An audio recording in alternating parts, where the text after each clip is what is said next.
So block party. I'm really excited because I've been sitting on this idea for a long time to have a membership or a gathering, a circle. Right now it's just a circle, and I'm going to be doing this every Tuesday. So hopefully things will progress because with all the people that signed up, now they're wanting recordings. But the thing is about having a recording, it's just not the same as going live. I have to say that because we're here in real time. I know we're on a screen, but at least we're together in real time. And sometimes we get those recordings and then we never watch them. So I really appreciate you being here live. And I hope today, my wish is that you really take something away from our hour of time together that just helps your life feel that much more enjoyable, easeful, and of course, simple. That is the theme here today. So, block party for women who've been around the block. That just came to me, I think it was last year I was thinking of this because, we have so much experience in our life at this point, at this stage of the game. And it's really about addressing the wisdom that we do have, the experience, the knowledge, the the background, all the stories that we have lived and share now, and to really bring ourselves into the present and live fully at this time. And so it's really like, what's the next chapter hold? So as I'll explain a lot more in the teachings of yoga as I go on, I think I'll probably do that next week, is this stage of the game over the age of 50 is known as the forest dweller stage. And I love that name, the forest dweller. Thus, I moved to Nevada City and I live in the middle of a forest. And then while I'm down here, I'm in the middle of a jungle forest. So I'm literally there. But, and I know both of you are in forested areas too. Diane's in Nevada City and Marge is in Bozeman, surrounded by forest. But what that means is that instead of being in the hub of like say the forest is around the community and you've got all the community involvement. And in our earlier years, our householder years, there's a lot of activity. Householder, taking care of the house, raising the kids, having a family, having the job, taking care of the pets, figuring it all out, doing our finances, figuring out how we're going to support ourselves. And so it's a lot of development at that stage. So at this stage of the game, we go into forest dweller. We're actually meant to slow down. And that's kind of hard for a lot of us. And either of you feel that like it's time to just slow down and do a little bit less so we can do more actually for ourselves to take care of ourselves? Because let's admit it, self-care takes time and energy, right? It takes time to take care of ourselves. So it's really a time to step back, and as our bodies age, it's even more important to do things that keep it healthy so that we can be, have a joyful longevity.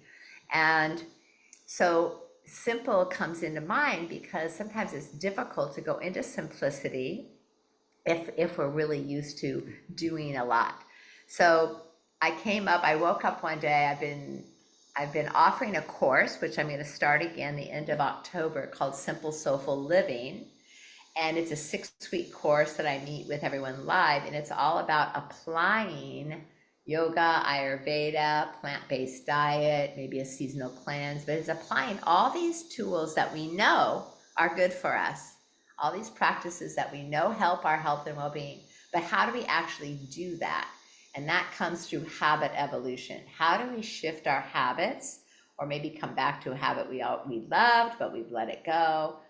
And so I named that Simple Soulful Living. It was eventually called Shake Your Booty because booty is the mind of wisdom. Booty as in Buddha, not your lower booty, but we'll do a little of that. But the booty is really coming to our wise mind and making wise choices that serve us and those around us. And so then in this last year, I just realized that that's really my whole motto in life, is to simplify and do things that are soulful, bring more meaning into everyday life.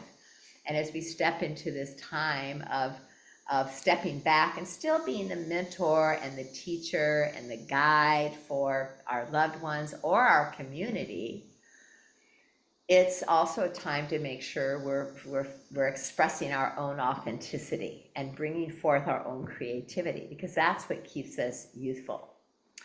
So I took on the name for my platform for sharing my teachings as simple, soulful living.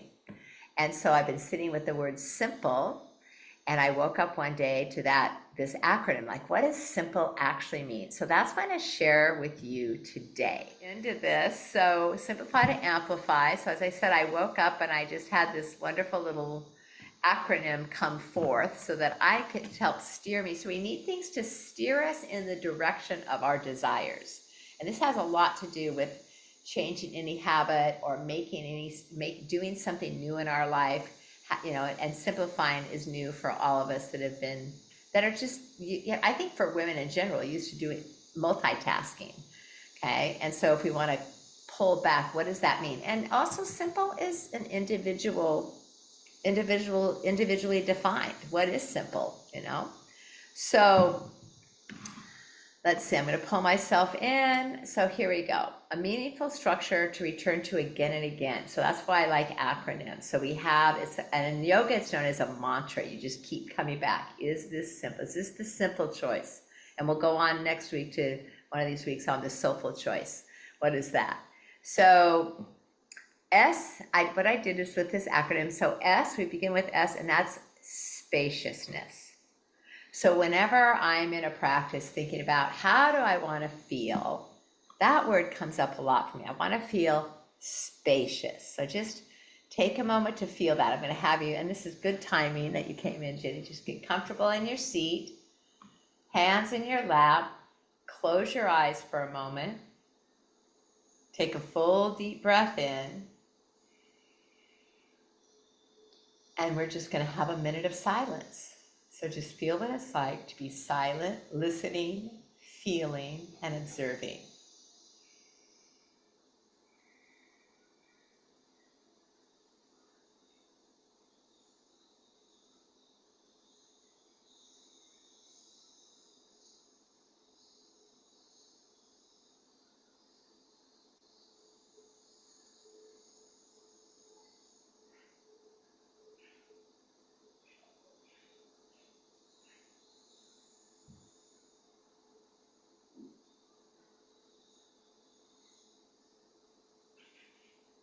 And then let your next breath be a little bit deeper. And as you exhale through your mouth.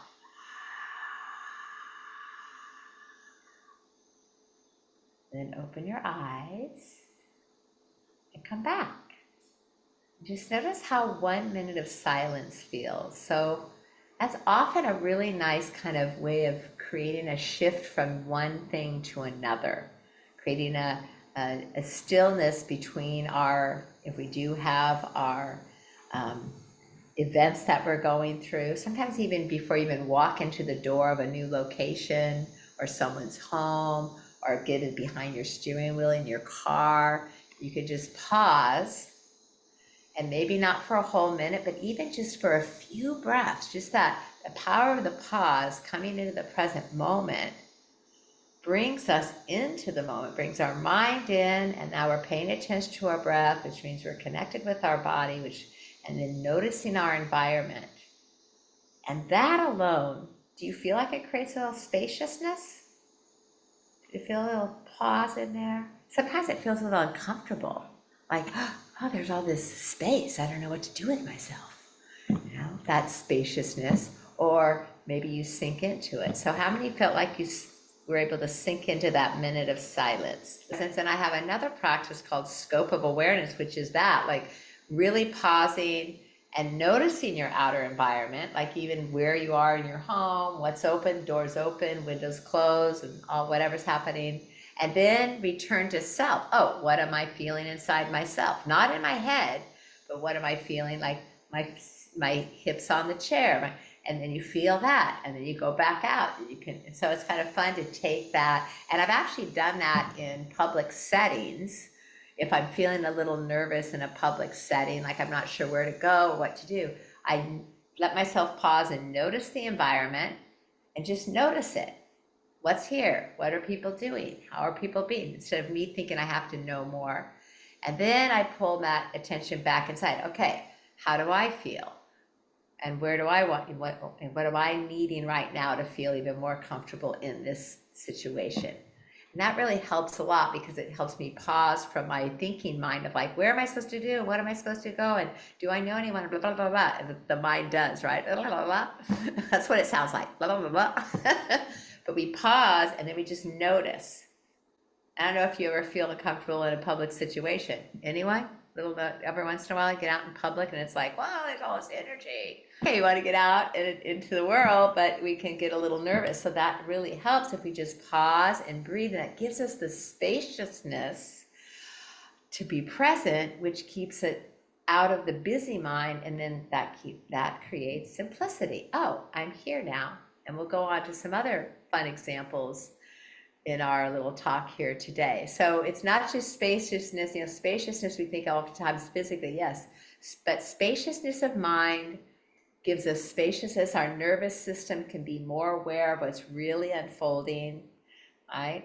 And spaciousness in the home. So when we also simplify, a part of simplification, which is part of my course, Jenny's been in this course, I'm launching Simple Soulful Living Immersion again in October, is spaciousness in the home. How can we rid ourselves of the things that we do not need, especially over a lifetime of collecting things? But we're going to go into that another time. Let's just stick with the inner spaciousness today. Okay, so I'm going to go on to my notes here. The important thing is to simplify. It is clearing our space in our mind and our things, is we don't really need to know the end result. We don't need to know why. So I know that Jenny is thinking that someday she might be leaving her home and moving, and Diane's got a home she's been slowly clearing out. March, sounds like you've been retired for a while. And even if we're not even near that, because I have a few ladies in their 40s and even in their 30s with kids at home that are signed up, it doesn't have to mean that you're at this phase of life of the forest dweller. It's like, how can we clear the clutter? When we clear the clutter in our environment, it helps clear the clutter in our mind. And so what we can do is just slowly just have the intention of letting go. And the most important thing I can say is do it one thing at a time. I had someone call me up the other day and she was in a tizzy and she's like, oh my gosh, I'm moving in 2 months and I just don't know what to do. I can't get rid of all my stuff. You need to help me. I know you did this. How do I do it?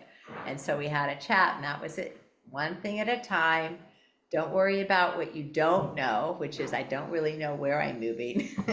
And I had this happen for myself. I knew I was ready to leave Bozeman before I was ready to leave Bozeman.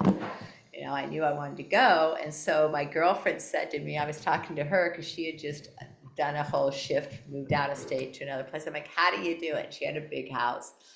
She said, well, you have to get rid of things that take your time and your responsibility. I'm like, well, okay, where do I begin? I don't know where to start. She said, well, why don't you just get rid of your cat? Because that takes time and it keeps you from being able to travel. I'm like, no, I can't get rid of the cat. She's like, well, why don't you get rid of your fish? Because I had these fish in this big aquarium. And I thought, yeah, I could do that. So I listed the fish on Marketplace, and sure enough, a mother and 2 young boys came and took my giant goldfish away. And I'll tell you, that was a catalyst, because once those goldfish were gone, I just went straight to the junk drawers that were right below where that aquarium sat. I started there. And I just started clearing out little by little. And I don't know if you're in this state, but when we do this, as we let go of things, it's hard, it's difficult, it's not easy, but it also just opens up this spaciousness, like, oh, okay, I really didn't need that. Our attachments are strong, right? So just letting things go. And sometimes we have to wait for some of those things. Like one of my last holdouts is my artwork. I have giant artwork because I used to have giant walls. Now I have no walls. I have windows. And so they sit in storage in boxes. And I'm like, what am I going to do? I feel like I need to get rid of these. And then what happened is, in this last week, I was staying yet at another beautiful location here in Costa Rica, full of windows, all windows. And I walked in there and I thought, you know what? I just want windows now. I don't need art anymore. So I am ready this fall to get rid of those giant pieces of art. So if anybody wants some, So it's that kind of thing of the spaciousness of giving ourselves time as well when we're letting go, whether we're letting go of an opinion, a perspective, um, a habit, something in our home, a job. We need to give ourselves the spaciousness for the shift to happen. So we're not forcing ourselves, but we're still moving in that direction. Okay. Does that make sense for everybody? All right. So in our homes, less to manage, more peace. In our minds, fewer distraction, more clarity. On our calendars, that's another place, Miss Jenny, calendars, less busyness, more presence. And in our nervous system, that all comes to our nervous system, less stress, more calm. So spaciousness truly allows our own soul to kind of exhale and be with what is. Okay, so simple isn't always easy, but I believe it's worth it. We're going to move into I, and I is for intuition. And now, intuition is really the time to trust the wise woman within, to trust the wisdom that we have. And so go ahead and place your hand on your heart, maybe even tap your heart a little bit, or just put your hand on your heart. Take a breath, because it's here at the heart. That's really our true inner compass. And this is where our answers live. So if we're trying to simplify, whether we're making choices about our home, our calendar, our thoughts, our schedule, our activities, our opinions, come to the heart each and every time. So a lot of times when we have decisions to make, intuition is what we want to call on. And it's not about thinking our way through a choice. It's about feeling our way through. And it's in that place that we feel where we can like turn down the noise, right? And really tune into the inner world. So you've probably heard the word somatics. Soma is the body. And and that's a very popular process right now that a lot of people are working with. Somatics is defined as this, I'm going to read it to you, is a felt and lived experience. It's awareness that begins from the inside out. It's the art and science of listening to the body's wisdom. And this is our ally for healing and freedom and wholeness when we really trust our inner voice. Now, Hatha Yoga, which not Diane hasn't practiced that with me yet, but you will. But with Hatha Yoga, it's really a somatic practice. Yoga is way ahead of the game, right? And now somatics is becoming this popularized movement, but it's really always been, yoga's always been a somatic practice because it's about being present and really listening and feeling every breath and every shape in our body and all the sensations. Now, some yoga has gotten a little distracting with loud music or super fast movement or competition. That's not somatic yoga. Okay? That can be distracting. So we want to come into the moment and really feel our bodies. And so yoga is oftentimes a practice for listening and feeling. And I always say, I help people learn how to feel, because that's what yoga does. It helps us learn to feel what's real. And so when we follow this intuition, it's a way of getting out of our heads and making decisions easily. So people, how do you make a decision? My answer is don't. When you have a choice to make, don't make it with your head. Give yourself the spaciousness to first of all pause and then ask the question. And one of my teachers does this very simply. Do I want to buy the red apples or do I want to get the green apples? Do I want to get the broccoli or do I want to get the zucchini? You can take it to that simple. When you go shopping, try this. What do I want to buy, right? Do I want to get the cucumbers or the potato chips? So you've got these simple, simple choices. You pause, you ask a question, okay? And then you feel. And the intention is that you have to also have the spaciousness to wait until you really feel. And sometimes you just have to do what I call wait in the question. Wait till the answer arrives in your body.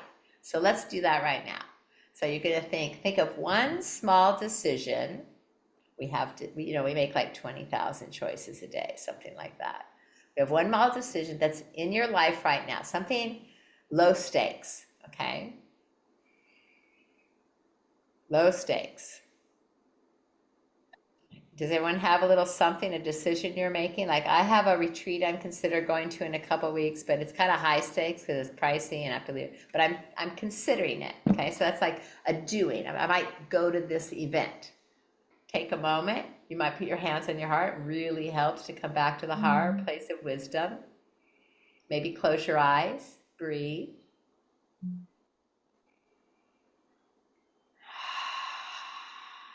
Ask yourself the question.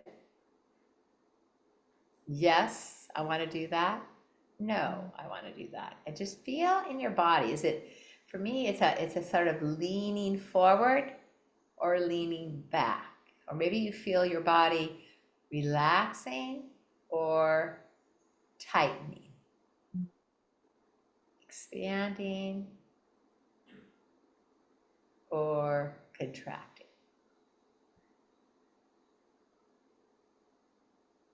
And there's a little play between the mind and body, like, ooh, do I really want to do that? But I thought I was going to do this. Oh, but my body's saying this.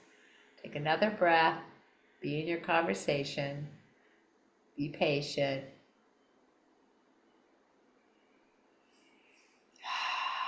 Return to your inner knowing.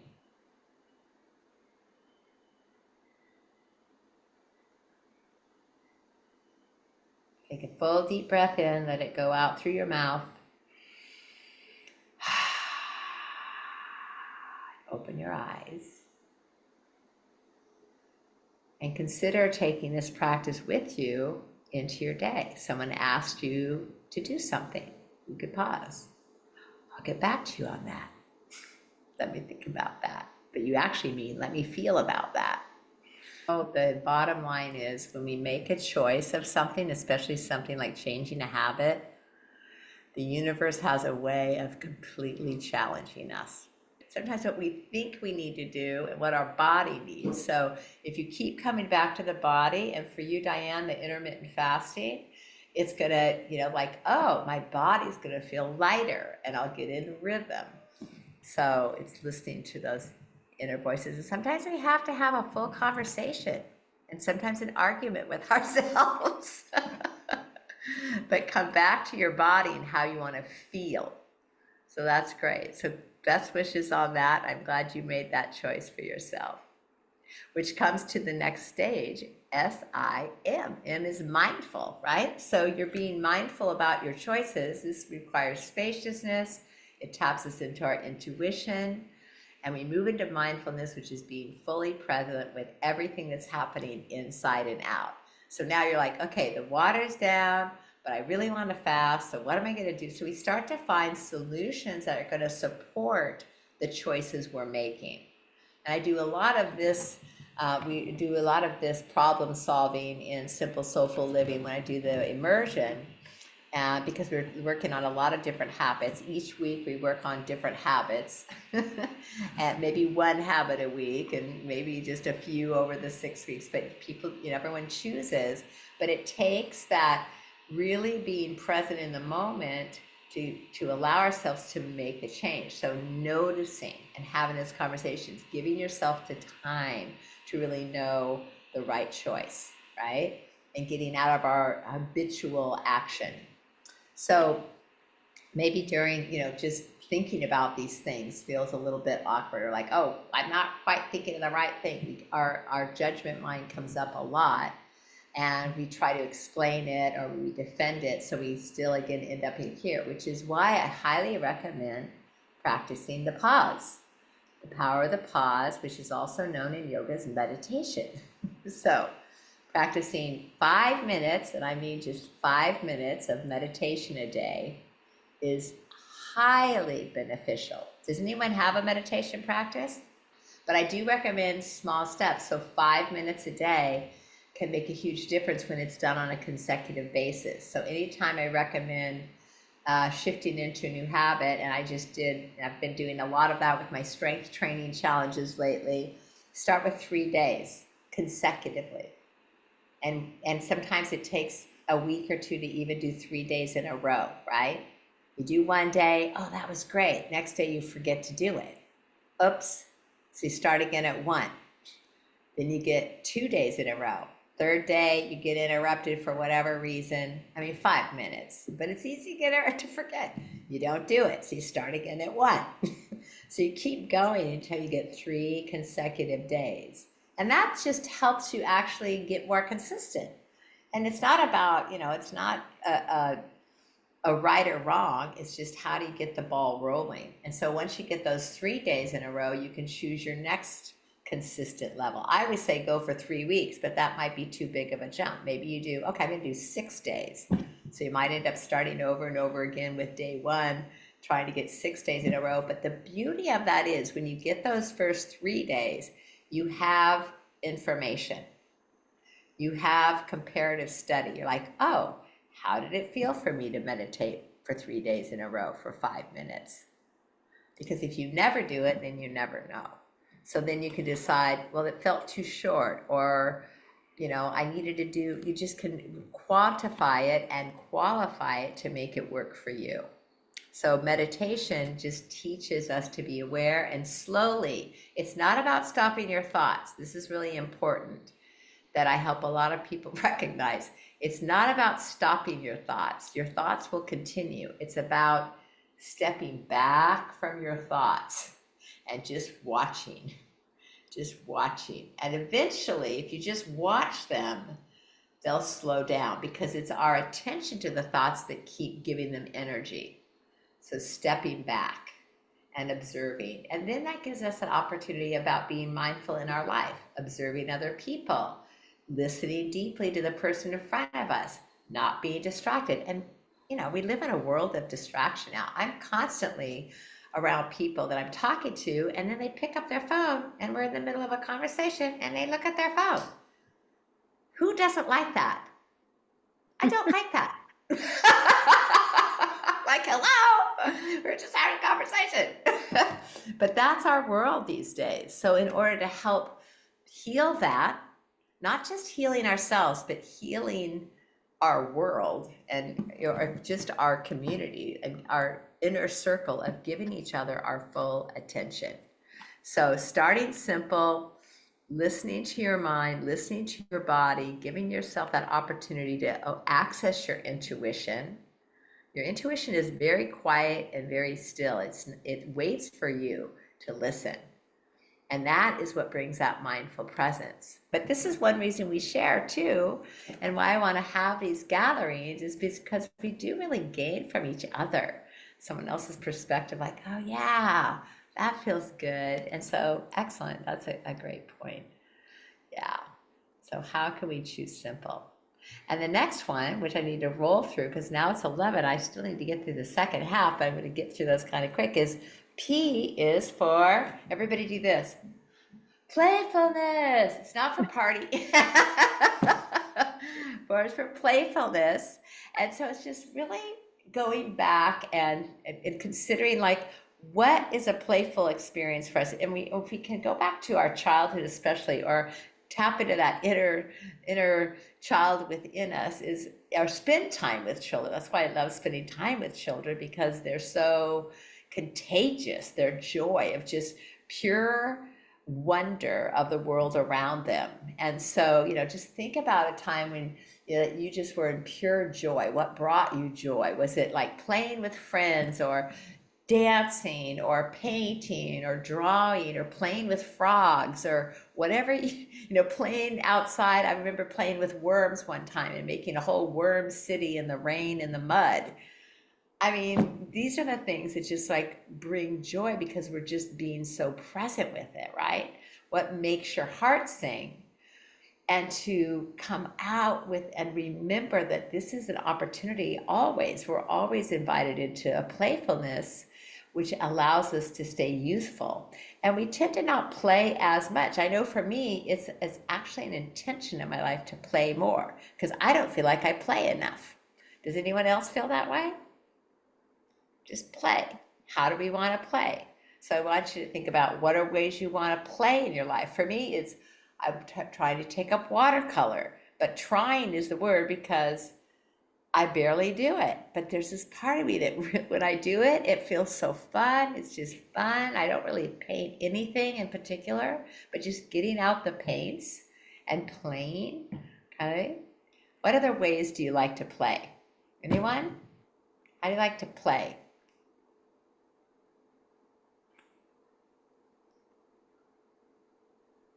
I like to play What, cards with friends. play what? Cards. Cards. Oh yeah, I love playing games. I'm a game player too. Anybody else playing games? And why do we? The thing about playing games with friends is that we just get to be together and play, and we don't have to have these adult conversations about this and that, and opinions and comparisons. We just play games. And that's a wonderful way to get our playfulness out. Playing charades, playing cards, playing board games, playing whatever. The big thing now is people are playing pickleball, but they're getting a little intense about it. so I'm not going to play that game because I know I'd be good at it, but it's too competitive, and I don't want to be competitive. What else? How are you going to play? What's your playfulness when you maybe think about your nieces, nephews, children that you play with? What's fun? Playing dolls, playing, imaginary games. What happens when we play is it's called finding our juice. So when we play, it awakens our creative juices and it gets that juice flowing and it lightens us up and allows us to feel that, spaciousness is what brings lightness. I talked about the power of the pause with meditation. So one thing we do too is in between things, like when I have a project, once I'm done with one project, instead of going on to the next, do something that's playful. Go walk outside, dance in the yard, put some music on, do some, cook your meal and make that fun. Do something that's not the next task. Sometimes that's a 5-minute break, and sometimes it might be a longer break, but give yourself breaks in between all the doingness of tasks that are more, just your must-dos. And that lightens things up. Which kind of leads to the next one. L is for liberated. How liberating is that? Just running around. So for me, what liberated is all about is it's like we're unfolding the petals now of simple, right? Spaciousness, intuitive, mindful, playful, and liberated. So liberated from our limiting beliefs, liberated from unnecessary restrictions. I know I put unnecessary restrictions on myself. I think it's a common thing, like, oh, I could never do that. Well, when we have that statement, oh, I could never do that, we need to also look again like, but why not?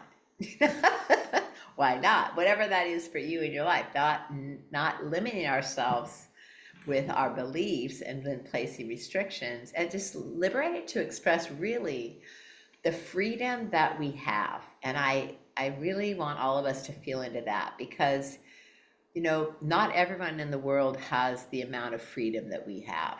And that hit me hard, really. That really hit me hard a couple of weeks ago. I took a weekend, just a staycation at home, and I just wanted to give myself a time to sit and reflect on, okay, what's next? Because I keep going through this reiteration of my life. Where am I going to be? I live between Costa Rica and California, and I want to travel, and I'm not sure. And I still love working with people. How am I going to make that happen? I love being in circles of women.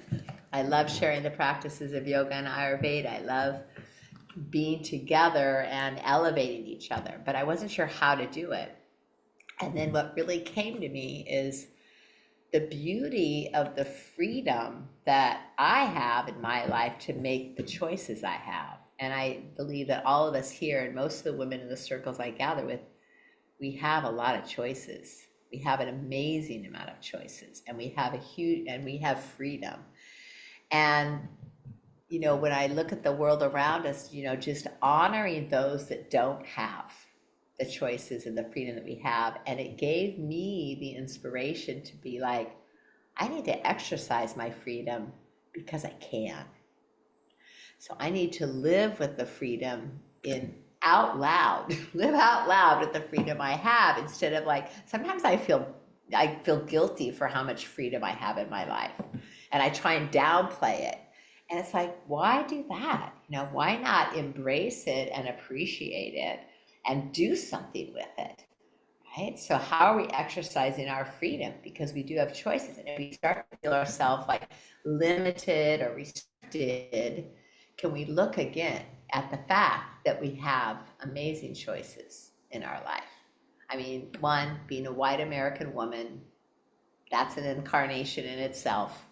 And so we might as well appreciate this incarnation that we have and do something with it, which means appreciate the freedom we have. And even just within our own cluster of our own community and family, it doesn't mean I used to think I had to do bigger things in the world to make it count, but it's just really being at peace with oneself so that we can pass that on to others. And even watching how we speak in conversation.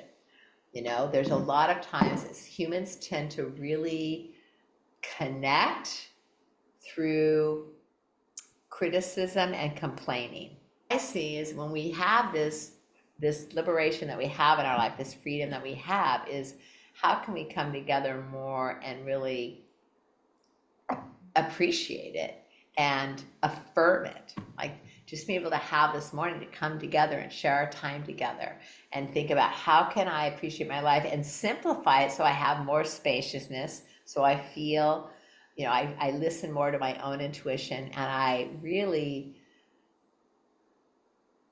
recognize the intuition, that wise woman within, that we can make these choices. We've got a lifetime of experiences. We've made plenty of mistakes and we've learned from them all, right? And we've had lots of experience that has created this beautiful foundation of what is our life. And now it's like, as we move forward as a wise woman, it's time to really recognize what we've learned and to affirm the wisdom that we do have, that we really have, and to express it, and then to be open. And then what will happen when we reflect that is opportunities will come to us so we can express our wisdom. So you may have, householders or children that come to you and just need that support. In Nevada City, we're starting a grandmother's council because the younger generations asked for it. They're like, can we have some grandmothers, please? We need some support from the next generation. And so we're actually creating a grandmother council, and we're going to have a gathering, and then we'll allow people, whoever we connect with, if they just want some grandmother time, whether it's to help them through a situation or just help them feel nurtured, but to have that together, to have that time. And so you don't have to be a literal grandmother, but we've got the wisdom of the grandmother. And I think honoring that within ourselves, I know for me, it's sometimes hard to really own it, to own that. Yeah. And last but not least, I'm going to move into it because now our time is here, is when all of this comes together, okay? Our spaciousness, listening to intuition, practicing mindfulness so we can live mindfully, remembering that playfulness each and every day, recognize the diving into our liberation, our liberated life of freedom is easefulness, of course. E is for easefulness. So each and every day, the intention behind all of these practices, these wisdom practices, yoga, Ayurveda, whatever practices you uphold in your life, is all about an easier life. And I think life isn't easy, life is hard. And we can either focus on that hard, or we can see ways to create solutions for what is challenging and come out the other side to easeful. And so it doesn't mean giving up, it means just surrendering and being flexible enough to flow with the tide.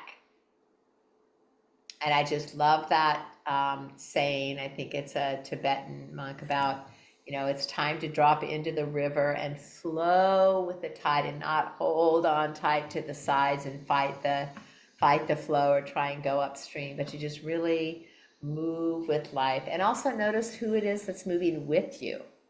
Surround yourself with people that are flowing with you, that are supporting that sense of ease. And yes, we're going to have people in our life that are challenging, but that's another place where your intuition and wisdom comes, like, maybe that's something you want to let go of. How can you let go of people that maybe pull you down? And it doesn't mean you have to let go completely, but sometimes that's where we can step back. And that's probably a whole nother subject to go on, but how do we create ease so that we can be more present for the miracles of life that are unfolding day to day, right? So life can be seen as hard or simply a pure adventure to be experienced, and not being nervous about what's going to come up, but really kind of just what's happening now. So that's my mantra for easefulness. If something happens, like missing a flight, missing a bus, not being on time, not happening that we were attached to, is just pausing. And the mantra is this: this is what's happening now. This is what's happening now. And just be in the now and see what's unfolding. Okay? Your car breaks down. Who wants that, right? But sometimes that happens. And what are you going to do? If we get all upset about it, that doesn't help. Get upset for a moment. I like to kind of scream a little when things go wrong. But then it's like, okay, this is what's happening now. And the beauty of it is, because of the way we live and where we live and the time we live, we have choices. And we have a pretty good opportunity for creating more ease in our life each and every day. So there you have it, my friends. Simple life, spacious, intuitive, mindful, playful, liberated, and easeful. I'm going to send you a little handout with all of this on it so you can remember, stick it on your refrigerator, and see how this simplicity is continuing to unfold for you. And of course, if you'd like to go deeper, I'm going to invite you into my program, into my course, Simple Soulful Living. Repeaters get it at half price, of course. And every time you come live to a block party, which is happening every Tuesday, different times, you can always let me know what times work best for you, because I just throw it out there. I'm going to do some evening times too.